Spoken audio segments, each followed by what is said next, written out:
Tak hanya sekedar menghiasi atau mempercantik halaman rumah saja. Tahukah Anda hobi memelihara tanaman juga memiliki beragam manfaat bagi kesehatan? Apa saja manfaatnya? Di segmen kali ini, Dr. Ekles akan berbincang sehat dengan salah seorang dokter yang memiliki hobi memelihara tanaman hias. Siapa dia? Yuk kita simak. Halo Dokter Sally, Halo, apa kabar? baik. Wah, luar biasa ya, tempatnya hijau-hijau ya dokter ya? Seru ya? Seru banget. Oke, pemirsa, saya sudah bersama dengan Dokter Sally Fedrini Mars. Ini di tengah tempatnya yang hijau-hijau nih dokter. Di Ya, Bekasi. di Bekasi ya, seger banget lihatnya. Saya penasaran nih dengan dokter nih, kenapa sih hobi bercocok tanam dokter? Hobinya ya sebenarnya nggak dari dulu.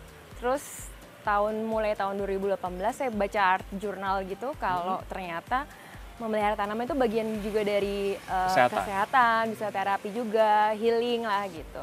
Terus cobain satu, ternyata seru ya, lama-lama lumayan menikmatin gitu, ansietas, kecemasan berkurang gitu, lumayan lah gitu. Oh, jadi sebelum kebiasaan. Jadi kebiasaan. Jadi sebelum pandemi dokter udah hobi bercocok tanam. Dan kelihatan pas pandemi kan orang lebih ke tanaman kan, karena memang di pandemi kan orang gelisah ya. Ternyata setelah bercocok tanam mereka menemukan hal yang bisa menurunkan kegelisahannya itu mungkin ya, jadinya akhirnya banyak yang suka. Yang suka termasuk dokter, ya. Berarti sejak 2018 ya, memang tanaman apa yang dokter gemari? Yang kayak gini, houseplant kayak gini, jadi yang gampang, yang nggak terlalu banyak makan tempat dan bisa ditaruh indoor, jadi dia nggak perlu butuh matahari yang banyak. Salah satu juga alasan bercocok tanam adalah di samping aktivitas mengurangi kecemasan. Nah, menurut dokter apa manfaat bercocok tanam secara umum dokter? Kira kan simple gitu, pohon kasih kita oksigen ya kan, ya itu cuman contoh sedikit ya karena oksigen nggak terlalu banyak juga dari tanaman ya. Paling banyak sih lebih ke kesehatan kita sebenarnya dari fisik misalnya, mau nggak mau kan kita jadi gerak ya. Benar. Bergerak, akhir otot juga terlatih gitu, mau nggak bergerak. Lalu dari kesehatan mental juga kan ada penelitiannya memang dengan bercocok tanam itu secara signifikan loh bisa ngurangin depresi, ansietas, kecemasan, dan di luar negeri itu memang ini salah satu tools yang dipakai untuk terapi, malah bercocok tanam, ada namanya horticulture therapy. Oh, berarti itu lebih ke apa tuh dokter biasanya? Jadi menggunakan media bercocok tanam untuk orang-orang yang punya masalah, kayak orang yang kecanduan, anak-anak yang ADHD, autis, orang-orang tua gitu. Jadi memang salah satu metode yang dipakai untuk itu. Untuk ini ya, jadi bercocok tanam selain aktivitas mengisi, apalagi di masa pandemi, berolahraga juga ada aktivitasnya fisiknya, dan kedua ada efek kesehatan seperti dokter bilang tadi adalah mengurangi kecemasan dan sebagainya. Iya, karena kan yang kurang dari kenapa orang depresi kan, karena kadang-kadang satu sense of agency-nya hilang, karena kayak kadang dia ngerasa nggak berguna lagi nih hidup. Dengan bertanam kita harus kasih pupuk, harus siram, harus ngelindungin dia dari penyakit. Nah, begitu tanamannya sehat, dia akan ngerasa sense of agency-nya hidup lagi nih. Oh, hidup saya tuh bisa berguna kok buat makhluk lain. Nah, itu terbangun tuh. Satu. Benar. Terus kalau misalnya kita numbuhin misalnya tanaman buah dari bibit, akhirnya jadi timbul misalnya tomat, udah bisa panen. Nah, itu kan jadi self esteem, oh ternyata saya masih bisa menghasilkan sesuatu. Karena ada orang-orang yang misalnya sudah nggak bekerja lagi, dia secara fisik udah nggak bisa kemana-mana, nggak produktif. Nah, itu tuh masalah bagi dia untuk harus ada nih hal yang bisa membangkitkan semangat dia bahwa dia bisa berlaku. Nah, itu di bercocok tanam itu bisa kita timbulkan nih salah satunya lah.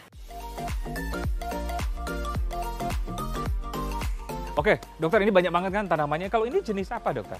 Banyak di sini philodendron sama monstera. Tanaman yang paling dokter gemari atau berkesan yang mana dokter ya? Itu jenis kelompok aroid, jadi tanamannya memang tanaman hutan, tropis, dan memang nggak perlu banyak perawatan khusus. Jadi disiramnya juga cukup seminggu sekali, nggak perlu matahari banyak, bisa ditanam di indoor, gitu. Terus tumbuhnya ke atas, jadi praktis. Kita kan atau dokter juga sebagai dokter, gimana sih cara membagi waktu? Sebagai dokter, apalagi sekarang ada aktivitas bercocok tanam atau merawat tanaman, gimana dokter? Sebenarnya karena tanaman itu justru paling mudah ya makanya sering dipakai buat terapi, karena nggak, sebenarnya kalau pelihara binatang, kucing, anjing kan sebenarnya juga bikin happy juga bikin sih happy ya juga. gitu, bisa bikin releasing stress juga. Cuman kan effortnya lebih banyak. Iya. Pas kasih makan nggak bisa ditinggal, kalau nggak ditinggal dia mati. Sedangkan kalau tanaman cukup disiram seminggu kita traveling masih aman. Masih aman ya. Jadi sebenarnya lebih apa ya? Praktis. Lebih praktis ya. Dokter Sally, dokter bilang kan tadi seminggu sekali disiram. Selain itu ada apa? Dikasih pupuk Ya, atau paling kasih pupuk.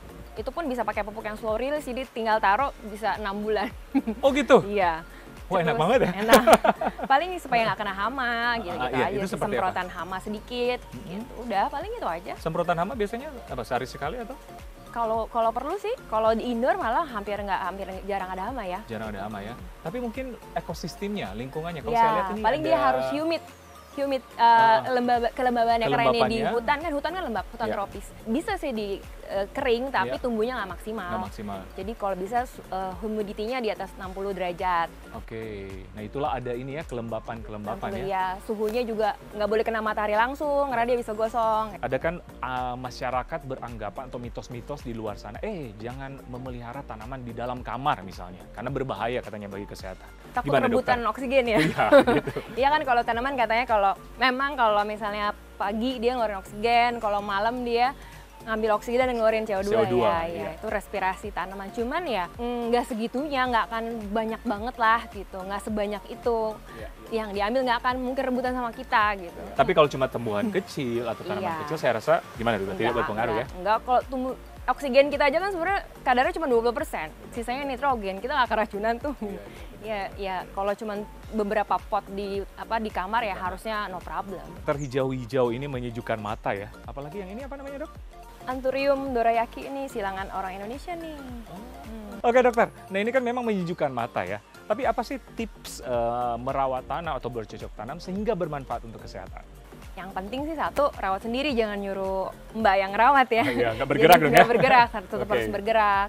Terus be mindful lah, jadi semua inderanya dipakai, be present gitu, lihat, oh indah ya teksturnya, dirasa, diraba gitu. Terus Sepenuh hati lah ya. sepenuh hati. Oke. Tadi aku bilang kan bisa banyak dapat insight-insight dari tanaman, kayak misalnya beberapa tanaman itu ternyata kebutuhannya beda-beda, ada yang suka banyak cahaya, ada yang enggak, ada yang butuh air banyak. Oh berarti kita kebutuhan kita sama orang beda, kadang-kadang kita harus istirahat. Jadi kayak gitu-gitu loh yang lebih mindful lah. Memang yang salah satu yang saya dapat dari Dokter Sally adalah di samping mencurahkan sepenuhnya, ingat harus ngurusin diri ya. Iya. Jangan dikasih ke mbak atau yang lain Kalau ya. mbak enggak, cuma Nggak sehat dong kita. Nggak gerak deh. Nggak gerak dan nggak mencurahkan sepenuhnya ya.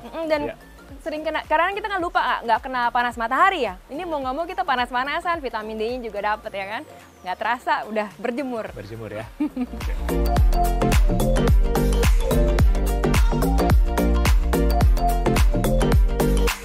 Terima kasih dokter, informasinya sangat luar biasa. Di samping kita tambah pengetahuan dan menyejukkan mata karena hijau-hijau nih. Oke pemirsa, itulah bincang sehat saya kali ini. Semoga bermanfaat. Saya Dr. Ekles bersama Dr. Sally Fedrini Mars untuk Hidup Sehat Plus.